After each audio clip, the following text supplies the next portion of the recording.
జాతీయ గ్రామీణ ఉపాధి హామీ పథకంలో మహాత్మా గాంధీ పేరు తొలగించడంపై ఆంధ్రప్రదేశ్ కాంగ్రెస్ కమిటీ అధ్యక్షురాలు వైఎస్ షర్మిలారెడ్డి త్వరలో రాష్ట్ర వ్యాప్తంగా పరిరక్షణ యాత్ర చేయనున్నారని మాజీ మంత్రి Congress party working president JD Seelam అన్నారు. ఏలూరు నగరంలోని జిల్లా కాంగ్రెస్ పార్టీ కార్యాలయంలో విలేకరుల సమావేశం జరిగింది.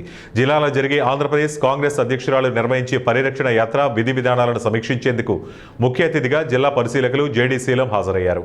ఈ సందర్భంగా ఏర్పాటు చేసిన విలేకరుల సమావేశంలో శీలం మాట్లాడుతూ దేశంలో కాంగ్రెస్ పార్టీ బీజేపీ ప్రభుత్వం అనుసరిస్తున్న ప్రజా వ్యతిరేక కార్యక్రమాల పట్ల స్పందిస్తుందన్నారు.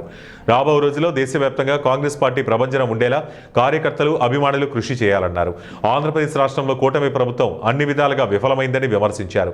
మోడీ ప్రభుత్వం ప్రజా వ్యతిరేక విధానాల్లో భాగంగా జాతీయ గ్రామీణ ఉపాధి హామీ పథకంలో గాంధీ పేరును తొలగించడం పట్ల దేశవ్యాప్తంగా కాంగ్రెస్ పార్టీ నిరసన వ్యక్తం చేస్తోందన్నారు.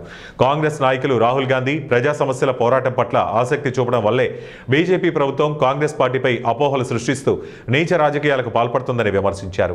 ఏలూరు జిల్లా కాంగ్రెస్ అధ్యక్షులు రాజనాల రామ్మోహన్ రావు మాట్లాడుతూ ఏలూరు జిల్లాలో పీసీసీ అధ్యక్షురాలు వైఎస్ షర్మిలారెడ్డి పరిరక్షణ యాత్రను ఏ విధంగా విజయవంతం చేయాలని జిల్లాలోని కాంగ్రెస్ నాయకులతో సమావేశం నిర్వహిస్తున్నామని తెలిపారు. ఈ కార్యక్రమంలో చింతలపూడి మాజీ ఎమ్మెల్యే ఉన్నమట్ల ఎలిజా, దెందులూరు నియోజకవర్గ కాంగ్రెస్ ఇన్ఛార్జ్ అలపాటి నరసింహమూర్తి, పలువురు జిల్లా కాంగ్రెస్ నాయకులు పాల్గొన్నారు. మరి నియోజకవర్గ కన్వీనర్లు ఎవరైతే ఉన్నారో వారి నేతృత్వంలో కాంగ్రెస్ పార్టీ శ్రేణులు ఈ సందేశాన్ని, ఇది మనకు వద్దు, పేదలు పొట్టగొట్టేటువంటి ఈ ప్రభుత్వం చేసేటువంటి అనేక కార్యక్రమాల్లో ఇది ఒకటి. స్కాలర్షిప్స్ లేవు, ఇంకా అన్ని రీయింబర్స్మెంట్ లేదు, ఓన్లీ వ్యాపారం. చాలామంది కొన్ని జిల్లాల్లో మరి ఇక్కడ పరిస్థితి ఎట్లా ఉంది లేదు, ఇసుక, ఖనిజాలు, బియ్యం, సారాయి ఇవన్నీ అమ్ముకొని మళ్ళీ ఆ డబ్బుతో ప్రజలకి ఓటు కొని మళ్ళీ అధికారంలోకి రావాలనేటువంటి కుతంత్రం. ఇది బాధాకరం. ప్రజలు కూడా గమనించాలి. ఓటుకు మాత్రం అమ్ముడు పోవద్దండి. మన ఓటు రక్షించుకుందాం. ఇప్పుడు రాబోయేటువంటి ఎస్ఐఆర్ స్పెషల్ ఇంటెన్సివ్ రివ్యూలో జాగ్రత్తగా అన్ని గ్రామాల్లో అప్రమత్తంగా ఉండాలి. ఓటు ఎవరిది కూడా అర్హులైన వారిది ఓటు తీసివేయకూడదు.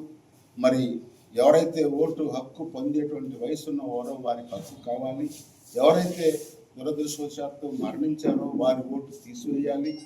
ఈ అవకతవకలన్నీ సరిచేయాలంటే మాకు గ్రామ స్థాయిలో బిఎల్ఏ బ్లాక్ లెవెల్ ఏజెంట్స్ని ఏర్పాటు చేసుకోబోతున్నాం.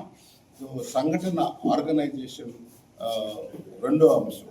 సో షర్మిలారెడ్డి గారు ఈ జిల్లాకు వచ్చినప్పుడు ఎక్కడ వారి రచ్చబండ కార్యక్రమం ఏర్పాటు చేయాలి అనేటువంటి కూడా మేము చర్చిస్తాం. అది ఫస్ట్ అంశం. రెండోది, దేశం అంతా కూడా గమనిస్తున్నారు. రాహుల్ గాంధీ గారు ఒక్కరే చాలా చాలా తీవ్రంగా ప్రజా సమస్య